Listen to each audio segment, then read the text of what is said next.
Assalamualaikum warahmatullahi wabarakatuh. Alhamdulillahi rabbil alamin wa bihi nasta'in ala umuri dunya waddin. Assalatu wassalamu ala sayyidina Muhammadin wa ala alihi wa sahbihi ajma'in, amma ba'du. Faqad qala Allah ta'ala fil Qur'anil Karim wa huwa asdaqul qailin. A'udzu billahi minasy syaithanir rajim. Bismillahirrahmanirrahim. Qalu subhanaka la ilma lana illa ma 'allamtana innaka antal alimul hakim. Al-ayah. Shadaqallahul azim.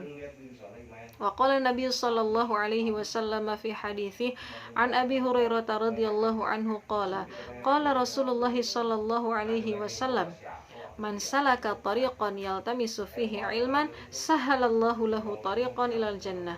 Rawahu Tirmidzi wa qala Abu Isa hadza haditsun hasan.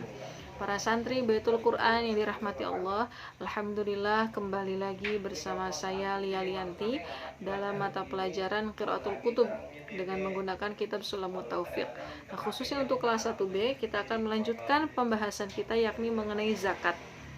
Nah, minggu kemarin, yakni pada hari Kamis, kita sudah membahas tentang zakat tanaman.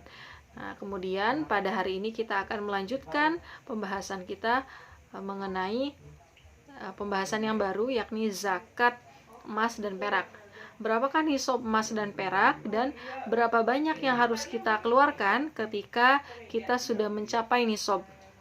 Baik, langsung saja mari kita mari kita simak pembacaan kitab Sulamut Taufiq beserta isinya.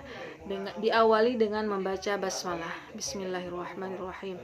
Qala al-musannifu rahimahullahu ta'ala wa nafa'ana bi'ulumihi wa asrarihi fid dharain amin. Wa amma adh-dhahabu fa nisabuhu 20 mithqalan.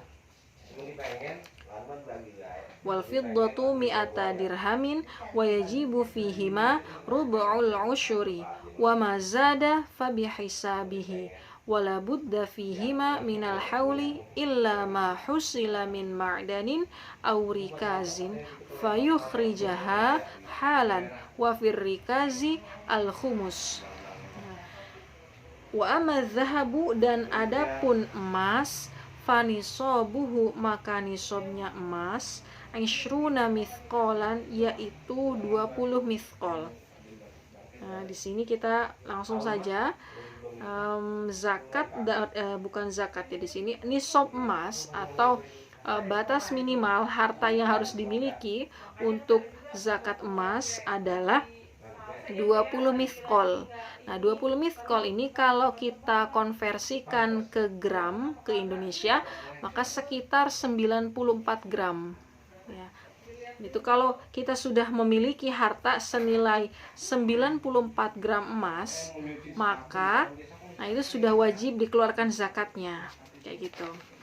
Nah, kemudian wal fiddatu mi'ata dirhamin. Nah, sementara perak itu ada 200 dirham. Nah, 200 dirham itu kalau dikonversikan senilai 672 gram. Kayak gitu. Kalau kita hartanya sudah mencapai 672 gram perak, maka sudah wajib dizakati peraknya. Dikeluarkan zakatnya. Kemudian wajibu dan wajib fihima, dalam keduanya rubu'ul usyuri. Nah, pertanyaannya, berapakah yang harus dikeluarkan dari harta kita? Nah, yang dikeluarkan adalah 2,5%. Kayak gitu.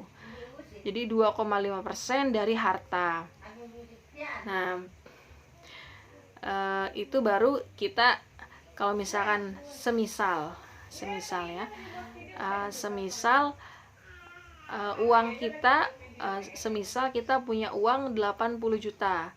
Nah, 80 juta ini, dari 80 juta ini ternyata dia sudah mencapai 100 gram emas. Nah, tadi kan nisabnya adalah 94 gram. Nah, ketika sudah mencapai minimal 94, sedangkan harta kita sudah mencapai 100, berarti kan sudah memenuhi kriteria.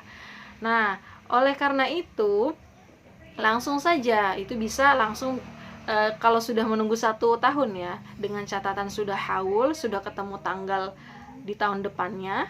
Nah, sudah haul misalkan sudah ketemu 1 tahun. Nah, maka kita wajib mengeluarkan zakat 2,5%.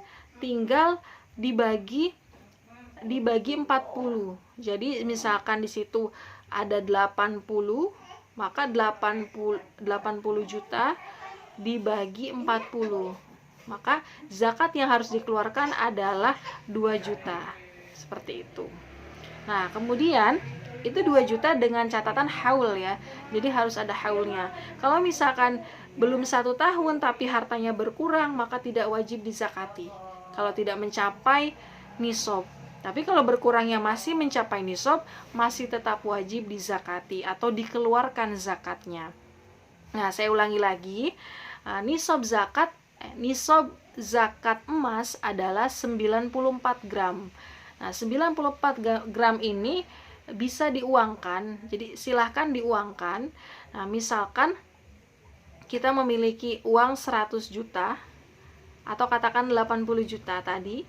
Nah, 80 juta tadi ternyata kalau dilihat dari harga emas, ternyata itu sudah mencapai 100 gram emas, katakan seperti itu. Maka, itu sudah bisa dizakatkan dengan catatan sudah ketemu haul, sudah berusia 1 tahun itu uang 80 juta. Tapi kalau kurang dari setahun misalkan, itu tidak bisa. Ataupun sudah setahun tapi berkurang jadi 60 juta. Sehingga tidak mencapai nisab, maka tidak bisa dikeluarkan zakatnya. Gitu. Kayak gitu ya. Nah, misalkan sudah setahun nih 80 juta saja tetap. Sehingga tinggal dikeluarkan zakatnya di situ tinggal dibagi 40. Jadi 8 juta dibagi 40 hasilnya 2 juta. Jadi yang wajib dikeluarkan atau zakatnya dari 80 juta itu jika kita menggunakan zakat emas ya, 2,5%-nya adalah 2 juta. Seperti itu. Nah, itu ya. Kemudian wajibu fihi ma rubu'ul usyuri wa ma zada fa bihisabihi wa la budda fihi ma minal hauli illa ma husila min ma'danin aw rikazin fayukhrijaha halan. Nah, wa fir rikazi al khumus. Nah, di sini tadi yang sudah disinggung bahwasanya wala budda fihi ma minal haul. Jadi harus ada haul. Haul itu apa? Haul itu adalah jarak tempo 1 tahun. Kalau kita punya harta tadi katakan 80 juta yang senilai dengan 100 gram emas, maka kita harus menunggu selama 1 tahun apakah harta itu berkurang atau bahkan bertambah. Kalau hartanya berkurang, lihat dulu dia sudah mencapai nisab apa belum. Tapi kalau bertambah berarti kan justru zakat kita yang kemungkinan besar bisa bertambah. Seperti itu ya, tergantung apakah dia 2 kali lipat atau tidak, seperti itu. Baik. Nah, kemudian di sini kata musannif mengatakan bahwasanya zakat emas dan perak itu harus ada haulnya, kecuali mahusila min ma'danin. Nah, kecuali sesuatu husila yang dihasilkan min ma'danin dari barang tambang aurikazin atau harta karun. Nah, bagaimana kalau misalkan kita punyanya harta dari barang tambang atau harta karun, misalkan emas yang ada dalam gunung. Jadi harta karun itu kan emas atau perak, pokoknya harta yang terpendam dalam tanah, seperti itu. Nah, bagaimana? Fayukhrijaha halan. Jadi harus dikeluarkan pada waktu itu juga.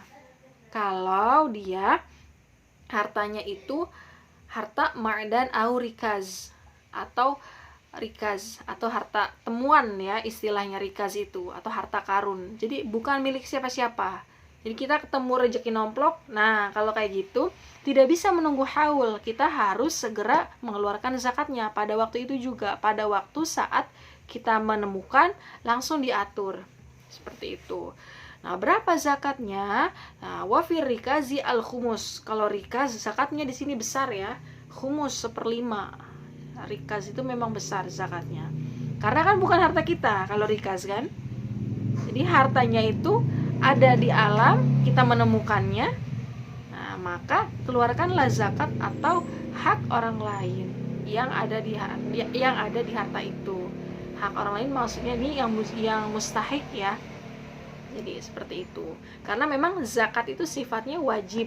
Jadi bukan kita memberi orang seperti sedekah. Misalkan kalau sedekah kita kan memberi sebagian harta lebih. Nah, kalau zakat itu kita menunaikan. Kenapa dikatakan menunaikan? Karena memang ini kewajiban bentuknya. Bukan kita punya kelebihan harta kemudian kita bagi. Tapi ini kewajiban. Kalau kita tidak melaksanakan, maka akibatnya adalah berdosa. Seperti itu ya.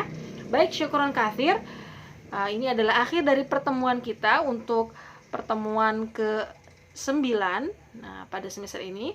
Syukron wal afu minkum. Assalamualaikum warahmatullahi wabarakatuh.